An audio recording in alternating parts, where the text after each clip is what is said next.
रीना एक मध्यम परिवार की लड़की थी, लेकिन उसकी भाभी शिवानी एक बड़े घर की बेटी। शिवानी की शादी अभिषेक से लव मैरिज थी। अरे भाभी, ये कितना अच्छा सूट पहना है आपने। काश ऐसा मैं भी पहन पाती। अरे क्यों नहीं रीना, वैसे भी तुम्हारा और मेरा नाप तो एक ही है, जब मन करे पहन लेना। भाभी, आपको आपके पापा ने कितने अच्छे कपड़े गहने दिए हैं। मैं उनकी इकलौती बेटी जो हूँ। बेटी तो मैं भी इकलौती हूँ, लेकिन क्या करे, पापा है नहीं, पता नहीं कैसे होगी मेरी शादी। तभी वहां शिवानी की सास आ जाती है। अरे क्यों नहीं करेगा भाई तेरी शादी धूमधाम से, आखिर जिम्मेदारी है तो उसकी। और वो दिन भी आ जाता है जब रीना की शादी तय हो जाती है। अभिषेक, क्या हुआ? आप इतने परेशान तो कभी नहीं दिखे, कोई बात है तो बताइए मुझे। अरे शिवानी, वैसे तो शादी का सारा इंतजाम हो गया है, लेकिन गहनों का रेट तो आसमान छू रहा है। कैसे क्या करूं, कुछ समझ में ही नहीं आ रहा। थोड़ी देर में शिवानी अपने पूरे गहने अभिषेक के सामने रख देती है। ये लीजिए, गहनों का इंतजाम भी हो गया। अरे नहीं नहीं शिवानी, मैं ये गहने किसी हालत में भी नहीं ले सकता। ये तुम्हारे पिता ने तुम्हें दिया था और तुम हो कि। तभी वहां सास आ जाती है। अरे तो क्या हुआ, इसकी तो हो गई ना शादी, अब किसे दिखाने हैं इसने गहने। सास गहनों का डिब्बा शिवानी के हाथ से लेकर वहां से चली जाती है। रीना की शादी धूमधाम से होती है और अब वो बड़े घर की बहू बन जाती है। वहीं रीना की शादी के बाद शिवानी और अभिषेक उसकी शादी के कर्जों से डूब जाते हैं। मैं सोच रही हूँ नौकरी करनी शुरू कर दूँ, वैसे भी पढ़ी लिखी हूँ, आपकी थोड़ी मदद भी हो जाएगी। वैसे शिवानी, कुछ दिन कर लो तो अच्छा ही होगा, क्योंकि ज़रूरत भी है। अब शिवानी भी नौकरी करने लगती है और घर खर्चे में अभिषेक का हाथ बटाती है। एक दिन शिवानी, रीना का फोन आया था, कह रही थी कि आने वाले त्योहार में उसके ससुराल जाना है। ठीक है माँ।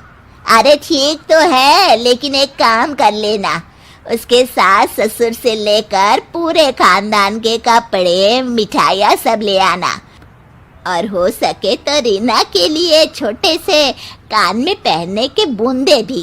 और क्या है ना, शादी में उसे सारी बड़ी बड़ी कान की ज्वेलरी दी थी, घर में पहनने के लिए तो उसके पास कुछ भी नहीं है। शिवानी सोच में पड़ जाती है कि वो क्या करे, क्योंकि कर्जों और घर के खर्चों के बाद तो पैसे बचते ही नहीं थे। शिवानी फिर अपने पिता को फोन करती है और उनसे पैसे मांगती है। देखो शिवानी, मैंने तुम्हें शादी के वक्त ही मना किया था कि ऐसे घर में शादी करनी ही नहीं चाहिए। अरे अभिषेक को शर्म आनी चाहिए जो ससुराल से पैसे मंगवा रहा है। शिवानी को पिता की बात पर गुस्सा आ जाता है। आप मेरे पिताजी हैं और मैं परेशान थी इसलिए आपसे मदद की उम्मीद की पापा। अभिषेक को तो पता भी नहीं है कि मैंने आपसे पैसे मांगे हैं। शिवानी सोचती है कि वो अभिषेक से बात करे, लेकिन फिर उसे लगता है कि वो टेंशन ले लेगा। तभी शिवानी की नजर हाथ के कंगन पर पड़ती है, सीधे बाजार जाती है और उसे बेचकर ननद के घर ले जाने का सारा सामान लेकर आती है और सास के सामने रख देती है। हाँ ठीक है, लेकिन फल थोड़े और अच्छी क्वालिटी के होने चाहिए थे। शिवानी कुछ नहीं कहती, वहां से चली जाती है। एक दिन शिवानी, रीना का फोन आया था, बहुत रो रही थी। क्यों माँ, क्या हुआ? सब ठीक तो है ना उसके ससुराल में? अरे तूने तो उसकी नाक ही कटवा दी। अब मैंने क्या कर दिया माँ? कह रही थी कि बड़े घर की बहू है भाभी, जो कपड़े दिए वो ब्रांडेड भी नहीं थे। तू तो जानती है ना उन लोगों का पहनावा कितना अच्छा है। तू तो मेरी बेटी का भला कभी सोचती नहीं।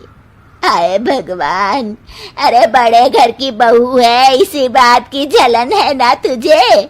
लेकिन याद रख, मेरी बेटी का सोचने के लिए भगवान है, तुम लोग कभी उसका बुरा नहीं कर पाओगे। अब शिवानी के मन में सवाल था कि क्या ईश्वर सिर्फ रीना के साथ है उसके साथ नहीं, लेकिन उसे सुकून था कि वो अभिषेक के साथ उसकी जिम्मेदारियों को निभाने में बराबरी की हकदार है। शिवानी वहां से चली जाती है।